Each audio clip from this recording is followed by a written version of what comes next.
this. Welcome back. How's it going, day 2 BCB? And that's before the rum. Well, arguable. So brilliant. I'm delighted. I think my new job at BCB is the janitor, because I'm being asked to close down every day. I'm doing another seminar tomorrow at 6. So hopefully you will have 15 minutes to enjoy BCB after this 45 minutes here. Run around all the stalls, have a quick daiquiri, see some of our rums are exhibiting here. And the reason I'm here is I was going slowly mad in my apartment in New York. And also my friends at BCB asked me to lead a tasting seminar. And I said, sure, any ideas? And they're like, nope. So I don't like doing hard work, and I had been writing a lot of research on rum. And when you research rum, it is impossible not to talk about spiced rum. It is the ultimate elephant in the room. I want to say a big thank you to the catering party partner for BCB for finding all the rums today. Some of you have heard. Many of these are new to me as well, so I'm selfishly teaching this seminar so I get to drink rum at the end of the day, which I think we can all agree is a good thing. But first, a little education. One of the first accounts of what was going on in those plantations and distilleries in places like Barbados and Jamaica comes from this book, A True and Exact History of the Island of Barbados. It was written by an English guy called Richard Ligon in 1657 or so. He went to Jamaica, hung out for a while, came back, wrote the book, went to Barbados again, and this was the first time anybody knew what was going on. When we talk about spiced rum, we first have to talk about rum, because what we think rum is not what rum was. The Caribbean people learned to distill rum from, strangely enough, Dutch people and Dutch Brazilians. The Netherlands invaded the Portuguese plantations in Brazil and took them over and ran them to, make lots and lots of sugar. Well, for the younger people here, sugar was like Bitcoin. It was the most valuable thing in the world, if you could mine it. But as a byproduct, of course, you use the leftovers and you distill them and you make alcohol. And Dutch people are pretty good at that. Welcome, welcome. It was Dutch and Dutch Brazilian settlers who went up to British and Dutch Guyana, modern day Guyana, the area around Suriname. They're the ones who taught the Europeans in the Caribbean to distill. And Barbados has the longest history of that. There's some talk about English plantation holders either going to Dutch Guyana to learn or getting them to come to Barbados and teach them. But what they were making wasn't anything you'd really want to drink. Because part of the sugar making process is you boil the sugar, you heat it up, cool it down, heat it up, cool it down. Eventually the crystals are made. And during this process, you skim this foam constantly off the top. That's what you're doing. And they would take this foam, and together with any rotten, broken sugar canes and anything that had fallen into the sugar vat that they didn't want to have in the final product, and they would ferment it and distill it. And as you see from this quote from the book, even in 1657, nobody liked that rum. It is infinitely strong, but not very pleasant in taste. This was in a world before flavor, before spice had come to Europe. So if a European is saying it's not very nice, it was total shit, right? Fortunately, it did get better. So that's what rum was, and we now know what rum is. We make it from the best sugar cane, the best cane syrup, the best molasses, at least as good as we can. Then we talk about spice. While I was writing a lot of this rum research last year, I came across this account. It's in the archives of the English East India Company. They were a billionaire boys club who, generally by committing horrendous acts of genocide, came to command vast areas of the globe and they had expertise. Spices and sugar were indeed the Bitcoin and NFTs of their day. So they took a guy called William Fitzmaurice, who had run a sugar plantation for 16 years in Jamaica, and they sent him to India. It's like, hey man, we've got this new country, can we do anything with it? And he noticed that they were spicing and flavouring in 1793 in Bengal, famous for its tigers. And Bengal is pretty fucking remote. It's very far from everywhere in India. So peaches, pineapples, mangoes, coconuts, oranges in 1793. So rum has changed, and it appears there's always been spice and flavour, and the developments haven't stopped yet. So there are new products on the market that push the envelope a little bit. And if I don't show you at least one product or say one brand name that makes you go, that's not rum, then I've failed in this seminar, right? Because the first rule of Rum Club is you fight about Rum Club and what rum is. It's the first thing when you get a load of rum people in a room. So these are brand new products. On the right, you have an El Salvadorian rum, which also contains funky high ester rum from Jamaica, from Monymusk and Long Pond, mixed 50-50 with American rye whiskey. So is the rum flavouring the rye? Is the rye flavouring the rum? You can actually taste this here, by the way. Ron Colon Salvadoreño have a booth right out here. In the red corner, from bottled in upstate New York, just to be clear to everybody, I'm not American, I want to get that out of the way first, in case you, But an American made this. It's essentially a kind of a rum old-fashioned in a bottle. It's rum, rye, again, ginger, and bitters. And it's named after a tailor who was kind of double agent and a spy against the English. He really did have the name Hercules Mulligan, which is one of the better names in history, surely. These are very nice, well-made products. They're not really spiced rums, but I'm sure in 1793, somebody in Bengal was tasting the rum and saying, yeah, no, that's not really rum. There's always one person, really. And the elephant in the room wears knee-high leather boots and an elaborate moustache. Ladies and gentlemen, the captain. There can be no talk of spiced rum without asking if you've got a little captain in you. This is not just the #2 rum in the world. It's the 13th best-selling spirit in the world. It's gonna outsell Bacardi within 4 or 5 years. Look at the numbers here. Only flavoured and spiced rums have been flat or increased their sales last year. Malibu went up 13%, 13, right? But Bacardi dipped. Havana Club dipped 11%. Appleton was down. Kraken, Sailor Jerry were up, and the captain managed to keep an even keel by not losing any market share. But they're at almost 12 million cases.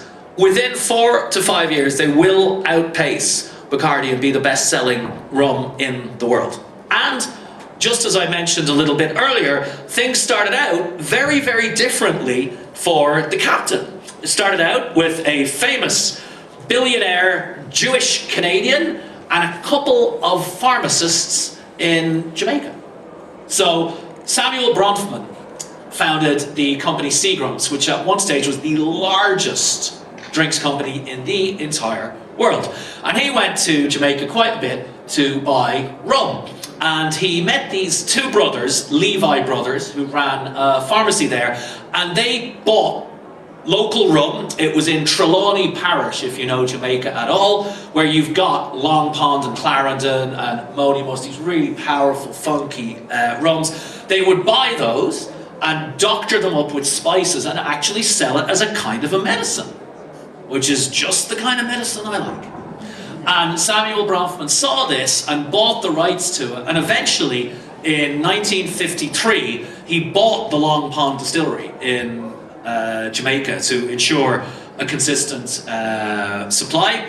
The brand Captain Morgan was launched in Jamaica in 1944, and 40 years later in the US as Captain Morgan's original spiced rum. So all that success, all those numbers, largely US based, and it's only really based on being around for 36 years, which in rum terms is like none, right? It's like they invented it yesterday. So this is the rum we won't be tasting today. It's the newest spiced rum in the world. It was launched only last week at Port of Spain in Trinidad. I actually know the Angostura people really well. I was on the phone right away. I was like, guys, I saw the press release. And they're like, yeah. And I was like, so you must have some bottles in New York, you know, for the press and stuff already, yeah? And they're like, no. So lots of emailing and FedExing and DHLing, all to absolutely no avail. We don't have it, but within probably a month or two, you'll start to see this in your markets. You can depend on it being a classic Angostura rum, which is to say, combination of heavy and light rums from a column still, a tiny bit of natural distilled caramel color, and spices including cloves and cinnamon. But I just wanted to show you this because I already made the slide because I was hoping we'd be able to get the bottle. We couldn't get the bottle, so couldn't be bothered. It's a beautiful slide.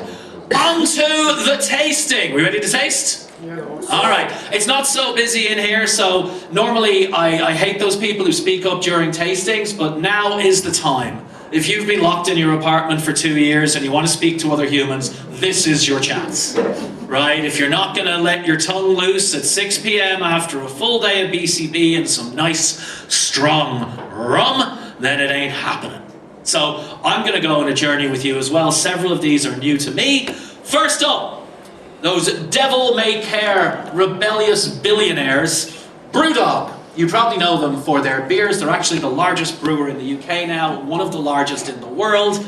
Again, they like to think that they're rebels, even though the company is worth $9 billion now. And they have set up an entire spirits division.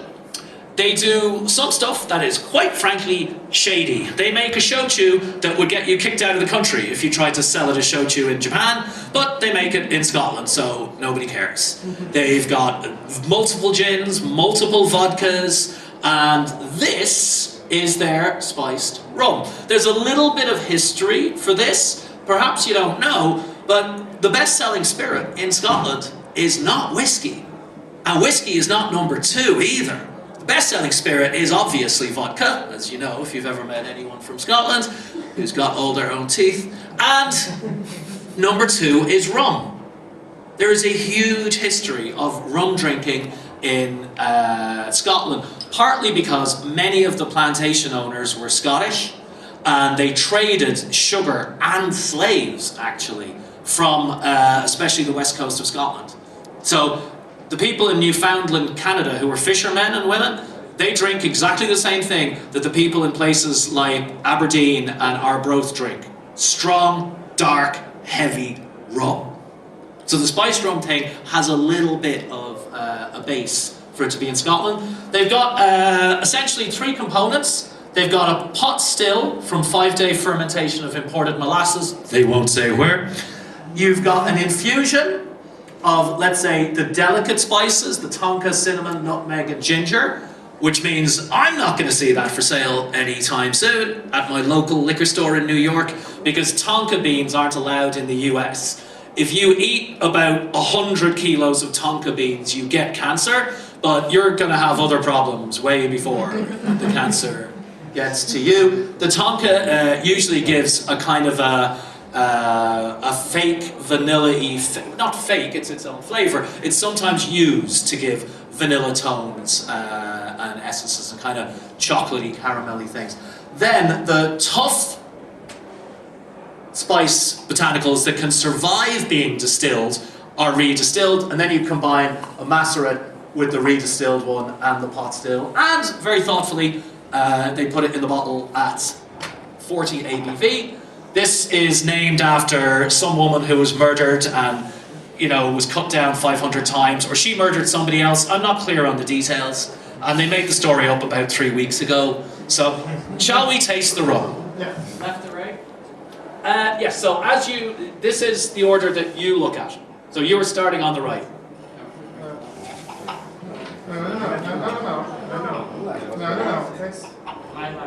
It's your left. In that case. It's the first one to your left. Okay, then in that This case, side. you're looking at the rum the way I am. I do apologise. Thank you. Extremely well. I told you I was rusty. Yes.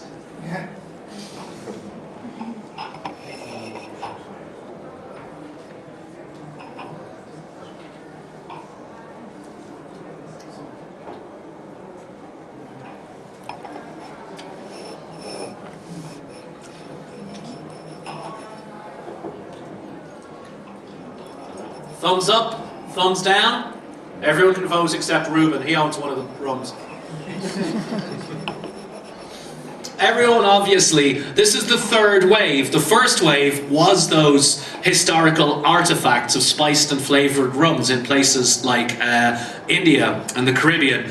Captain Morgan is the entire second wave on its own. This is it. It's an ocean of Captain Morgan out there, and rums like this are the third. What they want to do is obviously set themselves aside. If you were going to make Tennessee whiskey, it would be stupid to taste like Jack Daniels, because you can never compete that way. So they all, to some degree, are trying to have less sugar and even no sugar. Which is an interesting way to go with spices. You balance spice intensity. So here,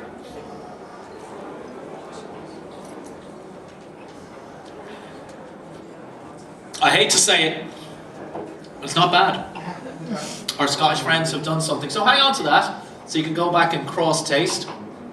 Our next one came up as a suggestion, in fact, from my friend Ole, who did the sourcing for all of this. This is a Ratu spiced rum from Fiji. Now, you might not know it, but you're all healthy people, so you're not consuming a lot of sugar. When you don't consume a lot of sugar, they don't make a lot of sugar, and that means there's no molasses left over. There is a worldwide shortage of molasses, because we're also very, very efficient at making sugar now, so there's less left over. So the world's largest producer is Brazil, and they export precisely fuck all, because anything they have left over, they redistill into bioethanol. They were the first country in the world to do that on a large scale. So, if you are the purchasing manager at Angostura or Bacardi or anywhere else, when you started the job 20, 30 years ago, molasses was everywhere. You were knee-deep in molasses, literally and metaphorically. You would get it with 55% fermentable sugars. Now, you high-five yourself if you could find some molasses anywhere that's like 15% fermentable sugars. A lot of it comes from India, but considering how small it is, a surprising amount comes from Fiji. Some of it even comes from Senegal in Africa. Basically, anywhere sugar is made inefficiently, you should be able to get molasses out of. So I was excited to have a Fiji spiced rum. I thought that they had actually produced this in order to sell to one of their neighbours. One of their closest neighbours is Australia, the only country in the world that ever had an armed rebellion about rum, believe it or not. And if you've ever met an Australian, you can imagine things would get violent if you tried to stop them drinking rum or charge them more for their rum. So this is a column still. Ex-bourbon and mocha oak chips. Anyone want to take a guess at that? I got no idea. This was maybe a bad translation from Fijian or whatever. But the tasting note is citrus aroma with a rich vanilla and candied orange flavour combined with the warmth of cinnamon and star anise. Let's be fair and give this a go. They have also thoughtfully put it in at 40%.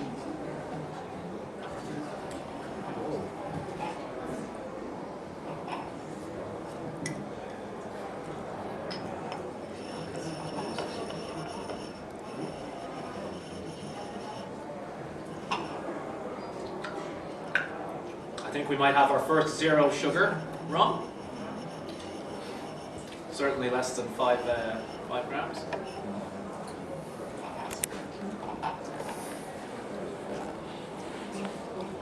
Five years. What do we think? Yeah. Good. I I mean, they're in Fiji. It doesn't matter what you say here. You can say it out loud. They can't. Except it's being live streamed. There's probably someone saying, fuck Philip Duff in Fiji right now on Zoom. I'm not sure if it's well aged. I think the wood tones are a little distracting. And it's probably difficult to do it over there. But I do like this. I think this is the rum as well. Let's keep this again to taste on. And on to the next one. As most of you know, the majority of the bulk rum that flows through Europe flows through a rather unremarkable industrial estate outside Amsterdam. The most important rum blenders, E.A. Shear, dating back to, what, the 1600s?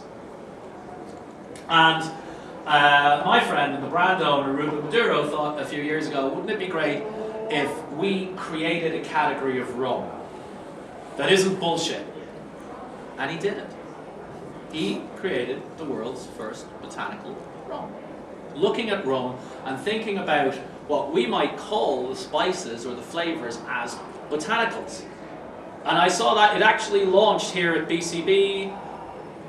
Remember when you were standing with the bottle? Yeah. You couldn't afford to stand. They let you stand around with a bottle. It's kind of a guerrilla thing. I just took my roll up and just... I remember, yeah. What year was that? 2017. Dude, that recently? Yeah. Wow. Starting a rum brand makes you look old fast. Let me tell you about Geneva. So Spirited Union created botanical rum, and now everyone talks about it. Brewdog, those asshole billionaires, now talk about botanical rum. So congratulations, it's very, very rare that somebody does this and starts something, and I think we'll be talking about botanical rum for a long, long time to come. And what we have here, there's a full range of rums, many, many ones, delicious ones all. I'm sure you can visit Ruben at the home of Spirited Union near Amsterdam Central Station. But this particular one drew my attention because it's pineapple, and everyone is doing pineapple now, right? There's pineapple rum, there's pineapple tequila, everyone's got a fucking pineapple tattooed on them. Please, enough with the pineapples. But it did attract me, and I thought this would be really interesting. So we've got a 2 to 3 year old mix of Panamanian column and pot still. Panamanian pot still is not so common. Actually, they tend to have more of the light Spanish style down there. We've got the Queen Victoria pineapple. I had no idea there was a Queen Victoria pineapple. The skin and the cassia and the sweet spice of cinnamon and cloves, plus a pineapple juice extract and toasted coconut. So, Ruben, am I right in saying there's no sugar in this? Is there sugar? Little sugar? There's little sugar. Little sugar? Okay, well, rather than me talk any more about it, let's put some down the red road.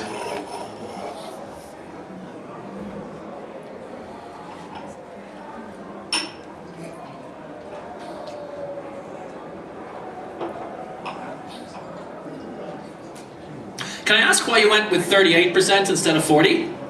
Or 37 or whatever? I think we wanted across the range to be accessible, so and we decided to stick it at 38, which is the minimum for rum. Excellent. And you have a special edition of this one as well? Yeah, we did we did like during the lockdown we did an Aruba edition, which was actually kind of to raise awareness. I'm from Aruba, so the Caribbean. So there was a big COVID crisis, and our business was down. I was calling my family, so we did like a kind of an awareness campaign for Aruba. So we kind of dubbed it, a taste of the tropics that can get you there. That was the idea. Nice. Yeah. Nice. Well, what I like about this is the restraint. Usually, when coconut is in something, it's really powerful and overpowering. So the restraint that you showed here, I think, is admirable. The cassia, I always like it. It's a bit rougher and more muscular than cinnamon. Bit cheaper too. And overall, I'd really love to try the underlying rum, actually, which is always a good thing. When you taste the spiced rum and you'd like to taste it without the spice as well, then you know it's a really well-made product. And I think that's what we've got here. So, you've always got to keep the crowd happy. I do remember that from when I used to present 2 years ago. So we have a local hero. There's a lot of rum was already historically made in Germany, and Germany and Austria retain the rights to a particular character of rum that all my German friends will know, Rum der Schnitt in Landerrum, whereby you essentially flavour neutral spirits with mega high ester, funky, typically Jamaican rum. Right? Tiny, tiny amounts. The most famous international brand is probably Stroh, which is usually used for drinking shots and cleaning the bar after you've said it. It's a well-made rum. It's the Jack Daniels of rum for Schnitt. And there's quite a lot of people in Germany now making rums, yeah, so they're buying in molasses, distilling, sometimes they're buying in different rums, blending, aging. There have been experiments coming and going, some brands have set up, some have closed down. So when I heard that there was one available, I jumped on it. Obviously the owners, I mean, they look German, but they're not really German, because I sent them an email last week, they still haven't replied. Normally, I get a reply within half an hour, so not real Germans. But, whoops, there we go. Oh, actually, let's skip one over then, because I've given you the whole German rum story. We're going to skip over one. Everyone clear on that? We're going to skip over one rum. We're going to come back to Cuba. We're going to go to the well-known rum mecca of Westerhofen in Germany. So Papua New Guinea molasses, that's how far you gotta go to get it sometimes, right? If you want more molasses, eat more sugar. Rested for 6 months in earthenware. This is where I go, ding, I like this. I dig this kind of thing. I dig resting in earthenware, because earthenware breathes. And I've done a lot of research in the last few years about shochu and other things that are rested in earthenware. So I'm like, I'm in. And a straightforward maceration of cinnamon, almonds, raisins, and orange peel. Okay? So this is, just to be clear, the 4th glass from left to right.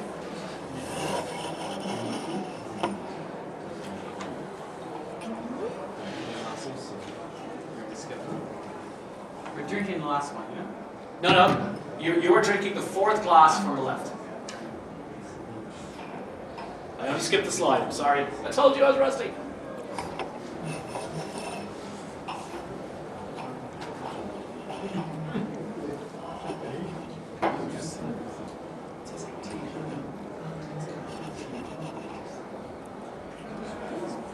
It's quality product. Yeah, it tastes like tea. It's quality product. It does, doesn't it? Certainly strange. But it's quality product when Yeah. it comes to spice. It's strange, but I like it. Yeah. It's like Post Malone with the face tattoos. See? I know young people references. Yeah, this is weird, man. And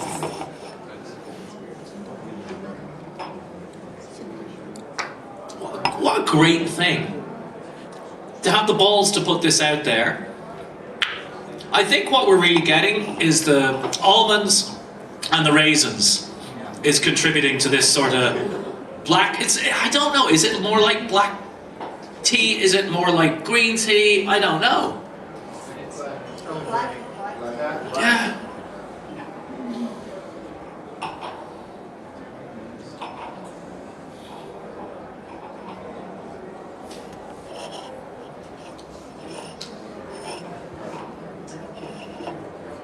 So, well done, Westerhofen. You've definitely done something pretty amazing. I think it's some limited production.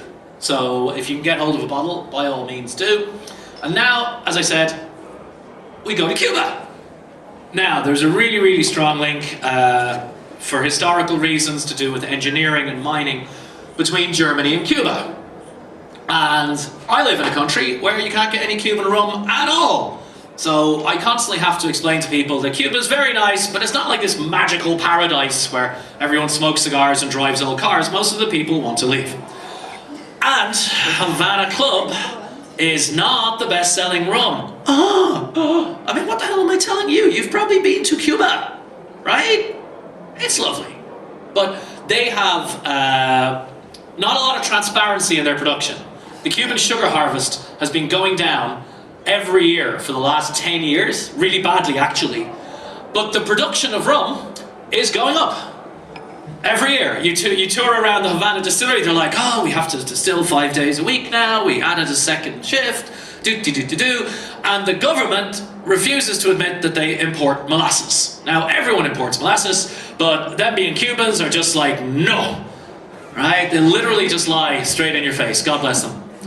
And Pernod Ricard's 10-year exclusive deal with the government, with Rums of Cuba, expired a few years ago.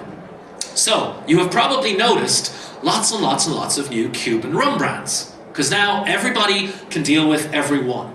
There's no lock-in, right? Pernod locked it in for 10 years. As far as I know, this brand was the first Cuban spiced rum. Or at least the first one that was marketed as, you know, Cuban, and maybe they used the liquid for something else. So a very involved production. So you've got aged aguardiente, 1 to 2 years in ex-bourbon barrels. Then they have column still neutral, they blend it together, then they age it again. If this reminds you of what they do with blended whiskey in Scotland, you're absolutely not wrong. And of course, we all know, as rum experts, you are all rum experts now, by the way, congrats. The aging in the Caribbean is much, much faster than would happen in a warehouse in Edinburgh or County Antrim or County Cork in Ireland, right? And you're right next to the sea. Cuba's the largest island in the Caribbean. So the aging there is like nothing else. So their spices, or botanicals as Ruben might say, are coffee, cacao, and ají dulce, the sweet, smoky pepper. It's really nice, and you can get different varieties of it. Obviously, they're only using the one that grows on Cuba. On other islands, everybody grows it a little differently.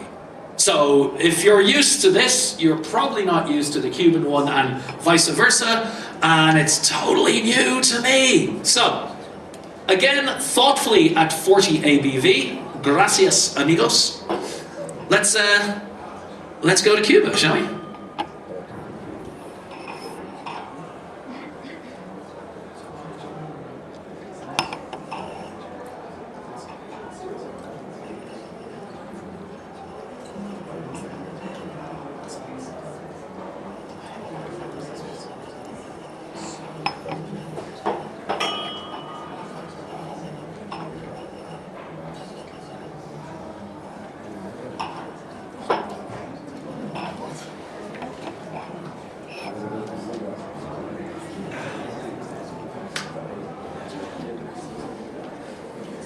I'm not going to ask the question, is it good or not? They're all good. But, do you drink this one on its own? Yeah? Like coffee. They have, it's really pretty ballsy. Instead of even hinting at chocolate, all it is dry, right on the edge of bitter, cacao and coffee. It's like somebody just crumbled a coffee bean, and the pepper is something that I only really detect on the finish, on the end.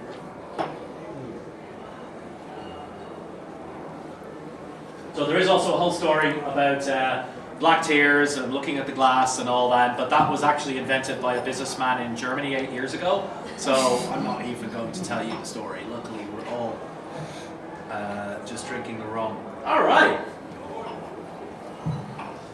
We have not done badly here, but there's a couple of things we need to sort out. I'm going to ask for shows of hands, right? Bit of interaction, you remember, yeah, from when you didn't used to have meetings on Zoom. I'm going to ask for shows of hands on how we should drink these. I'm going to go along each one, and then I'm going to declare how it is. I think we can all agree there's no bad rum here. I would drink any of these if you gave me a bottle. Not a small category. I would buy any of these. And I would buy any of these and give them to you as a present. So that to me is how you tell. Would you drink it? Would you buy it? Would you give it to somebody as a present? So they all win out that way. But actually, take a moment to taste through again. You know the way they say there's going to be a quiz? This is the quiz, so it's time to study. Sir? If you would buy it, what would you pay for it? Well, I'm independently wealthy, so money means nothing to me. So, as much as 24 euros. Yeah. But it's a great question. So let's just reacquaint ourselves one time. Smells like ginger cookie.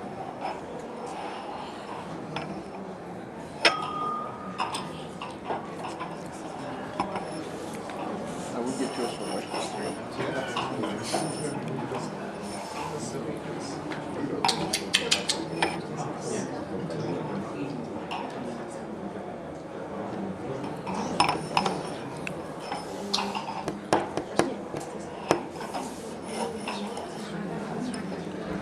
Breakfast, brunch. Christmas.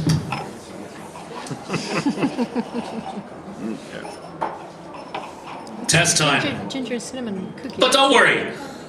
This is like a sports competition for kids these days. You all get a prize. And it's the glass in front of you. So, you are going to have to participate. Right? You're going to have to get your hand up, get your hand down, get your hand up, get your hand down. It's all cool. I'm going to go along each one and ask you to put your hands up. Right? We're going to start with... Don't laugh. The one you mix with Coca-Cola. And if you don't drink Coca-Cola, keep your hand down anyway. I don't drink Coca-Cola, but you do. And mixing with Coca-Cola, it would be stupid to talk about spice rum without this. Right? Which one do you think mixes best with Coca-Cola, or Thomas Henry Cola, or Fritz Cola, or whatever the fuck? Cola, right? Just cola. Pepsi, whatever.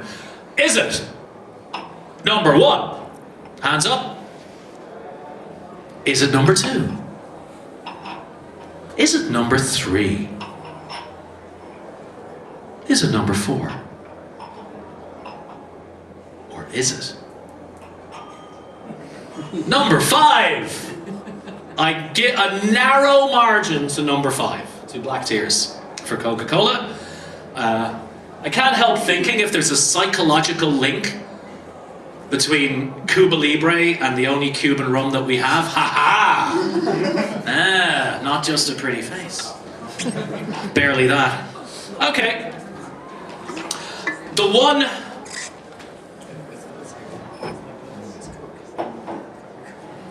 The one that is the ultimate test.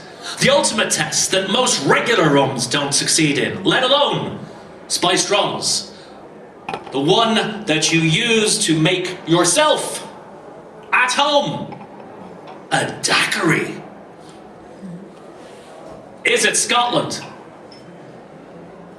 Is it Fiji? Is it Amsterdam? Don't really need to go on. Is it Westerhofen? The Westerhofen daiquiri sounds great. Is it Cuba? Well, Amsterdam wins by a fucking mile there. Well done, Ruben. Great. Alright, I don't want everybody to have a prize. I don't care, they don't pay me for this shit. But, another question. We have only 2 more. And the last one is drinking neat. But one last time. The one at home with your own money in your own kitchen, you mix in an old-fashioned. Is it Black Tears? Is it Revolte? Is it Spirited Union? Is it Ratu? Or is it 500? Oh fuck, they won, didn't they? Oh well. I'm not a big fan of the people, but I love the products. I think I agree, actually, for an old-fashioned. Yes, and we're lucky. We're drinking 40% and up spiced rum, and they're all spectacular. They really are. I would be happy with any of these. All right, last one. The moment of truth. The one you drink straight. At home, no mixer, alone. This is getting depressing. Staring at a screen. The one you buy with your own money, not the government money, but your own money. You take it home, you drink it, neat, you enjoy it, you give a bottle to a friend. Which one is it? Is it 500? Ratu? Spirited Union? There's no halfway, by the way, dude. I know you see it, but yeah. I do, I agree. Is it Revolte? Is it Black Tears? I think we have a tie. And that's good. Because the problem is, you can mean to everyone or everything to a smaller group of people. And every producer that we have here today, most of whom I didn't know before the tasting today, has decided we're not making this for everyone. This spice rum we're making is not for everyone. We just want to make a smaller group fucking love this, right? So if everyone agreed, I would have failed, and that's not good. So I'm really happy that all these people are making fantastic products. If you want the deck, which is basically just photos, by all means come and ask me afterwards. I'll send it to you. Please come to my seminar tomorrow. It's also at 6 p.m. So if you're not in a good mood by 6 p.m. on the third day, I'll try to help you. It's actually about the entrepreneurship lessons that we learned from COVID. That's like when a parent says to you, now, what did you learn today? You know? It's quite funny, actually.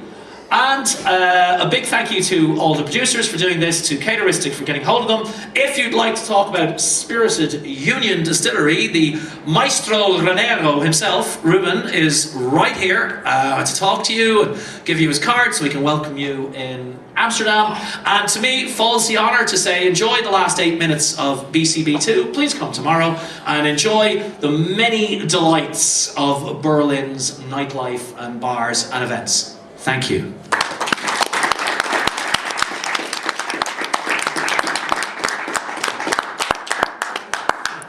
You can still do it.